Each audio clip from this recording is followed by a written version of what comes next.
매일 꾸준히 요거트를 챙겨 먹고 있음에도 불구하고 여전히 속이 더부룩하거나 배변이 개운하지 않아 답답함을 느낀 적은 없으신가요? 사실 건강을 위해 선택한 요거트가 현재의 방식대로라면 제대로 활용되지 못하고 있을지도 모릅니다. 놀랍게도 많은 사람이 유익균을 충분히 섭취하고 있다고 생각하지만 실제로는 그 균이 장내에서 제대로 작용하지 못하는 환경을 만들고 있습니다. 특히 60을 넘어서면 장내 환경은 눈에 띄게 변화합니다.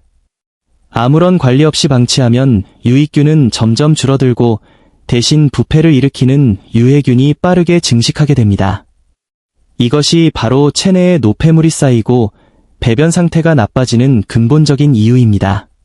하지만 걱정하지 않으셔도 됩니다. 오늘 알려드리는 단 하나의 식재료를 요거트에 더하는 것만으로도 장의 상태는 확연히 달라지기 시작합니다. 쌓여있던 불필요한 것들이 시원하게 배출되면서 마치 장이 다시 젊어진 것처럼 가벼운 느낌을 경험하게 될 것입니다. 이번 영상에서는 의학적 근거를 바탕으로 요거트만으로는 부족한지 어떤 조합이 가장 효과적인지 그리고 언제 먹는 것이 가장 좋은지 평생 활용할 수 있는 장 관리 방법을 자세히 설명해 드리겠습니다. 이 영상을 끝까지 시청하시면 더 이상 비싼 건강 보조 제품에 의존할 필요가 없게 될 것입니다. 건강 수명을 늘리고 혈관 상태까지 개선할 수 있는 새로운 요거트 습관을 오늘부터 함께 시작해 보시기 바랍니다. 이 채널에서는 건강 수명을 늘리는 데 도움이 되는 다양한 정보와 일상에 바로 적용할 수 있는 실용적인 내용을 꾸준히 전해드리고 있습니다. 앞으로도 유익한 최신 정보를 놓치지 않으시려면 지금 이 순간 구독을 통해 함께 해주시기 바랍니다.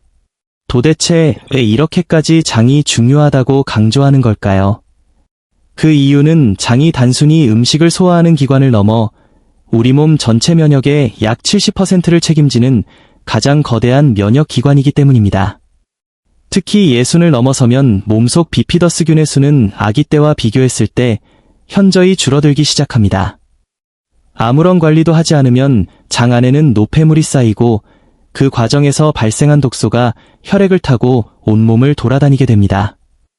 이로 인해 피부가 쉽게 노화되고 피로가 쌓이며 더 나아가 인지기능 저하나 혈관 문제의 원인이 될 수 있다는 점이 서울대학교 의과대학과 같은 연구에서도 꾸준히 강조되고 있습니다.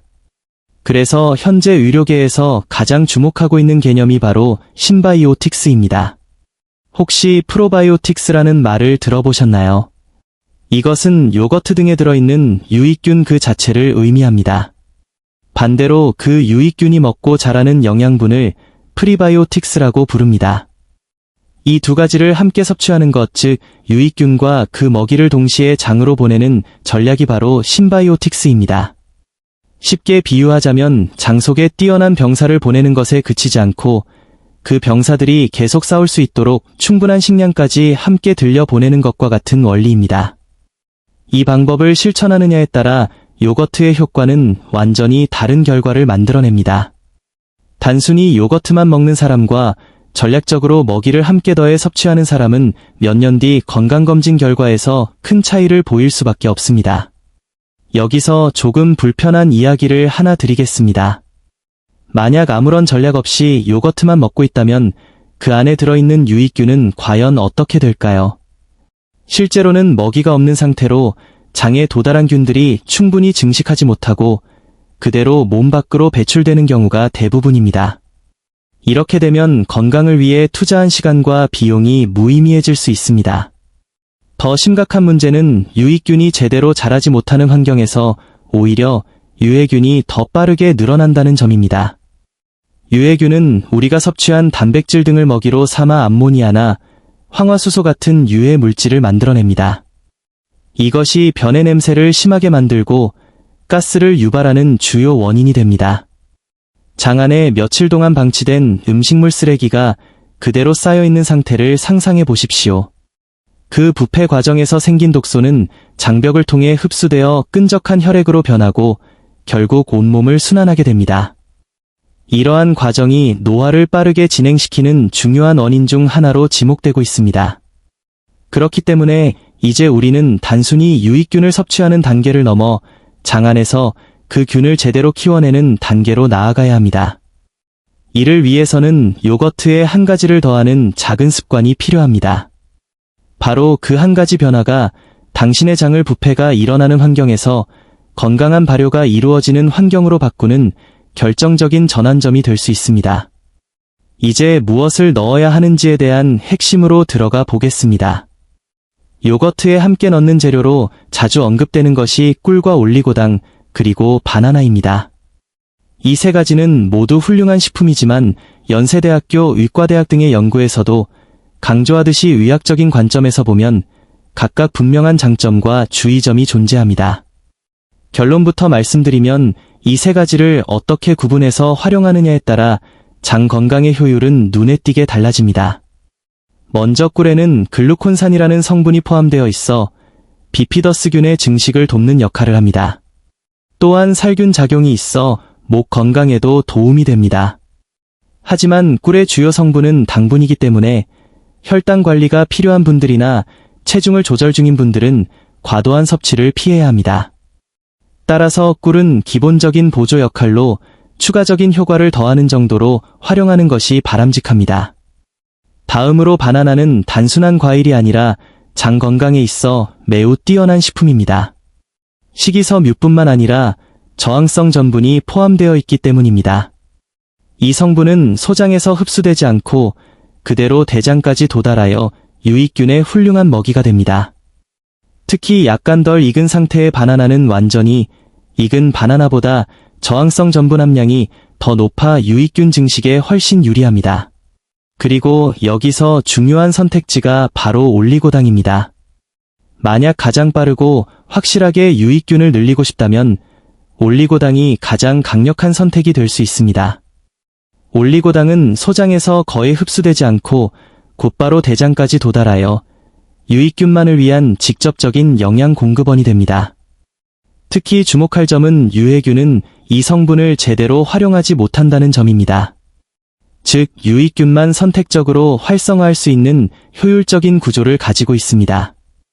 전문가의 관점에서 가장 효과적인 조합은 바로 바나나와 올리고당을 함께 사용하는 이중 조합입니다.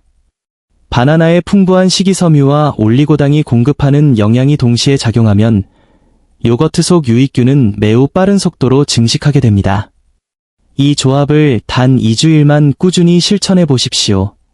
어느 날 아침 이전과는 전혀 다르게 훨씬 가볍고 자연스럽게 배출되는 경험을 하게 될 것입니다. 여기에 콩가루를 더한다면 그 효과는 더욱 커집니다. 콩가루에는 수용성과 불용성 식이섬유가 균형 있게 포함되어 있어 장내 환경을 정돈하고 노폐물을 효과적으로 밀어내는데 매우 유리합니다. 무엇을 먹을지 결정했다면 이제 중요한 것은 언제 먹느냐입니다. 많은 분이 아침 식사로 요거트를 선택하지만 변비 개선과 장 기능 회복을 목표로 한다면 저녁 섭취가 더 적합할 수 있습니다. 우리 장이 가장 활발하게 움직이는 시간이 따로 있기 때문입니다. 수면 중 몸이 이완된 상태에서 장의 활동은 더욱 활발해지며 특히 밤 10시부터 새벽 2시까지는 장 활동이 집중되는 골든타임입니다. 이 시간대에 유익균이 장에 도달해 있으면 자는 동안 활발하게 작용하며 장내 환경을 정리하는 데 도움을 줄 수 있습니다. 또한 유산균은 위산에 매우 민감합니다. 공복 상태인 아침에 섭취할 경우 강한 위산에 의해 유익균이 충분히 살아남지 못할 가능성이 큽니다. 반면 저녁 식사 후에는 이산이 상대적으로 약해져 유익균이 보다 안정적으로 장까지 도달할 수 있는 환경이 만들어집니다. 여기서 한 가지 더 꼭 알려드리고 싶은 방법은 요거트를 체온에 가깝게 살짝 데워서 섭취하는 것입니다. 이는 고려대학교 의과대학에서도 언급되는 것처럼 실제로 장내 유익균의 활동을 높이는데 도움이 되는 합리적인 방식입니다. 유익균이 가장 활발하게 움직이는 온도는 사람의 체온과 비슷한 38도에서 40도 사이입니다. 냉장고에서 막 꺼낸 차가운 요거트는 오히려 균의 활동을 둔하게 만들 수 있으며 장 기능 자체를 약화시킬 수 있습니다. 전자레인지 기준으로 약 30초에서 40초 정도만 데워주어도 유익균의 활성도가 눈에 띄게 올라가고 칼슘 흡수율 또한 향상됩니다. 다만 사람마다 장 속에 살고 있는 균의 종류가 서로 다르다는 사실을 잊어서는 안 됩니다. 자신에게 맞는 요거트를 찾기 위해서는 한 가지 제품을 최소 2주 동안 꾸준히 섭취해보며 배변 상태를 확인해야 합니다. 이상적인 상태는 바나나처럼 부드러운 질감 황갈색의 밝은 색상, 그리고 자극적이지 않은 발효향이 느껴지는 상태입니다. 만약 2주간의 실천에도 변화가 없다면 요거트의 종류나 균 구성을 바꾸어 보는 것이 좋습니다.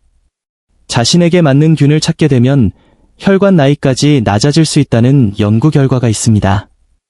장벽이 깨끗해지면 불필요한 독소가 혈액으로 유입되는 것을 막아 혈액순환이 원활해지고 고혈압 예방 및 피부 개선에도 긍정적인 영향을 줍니다.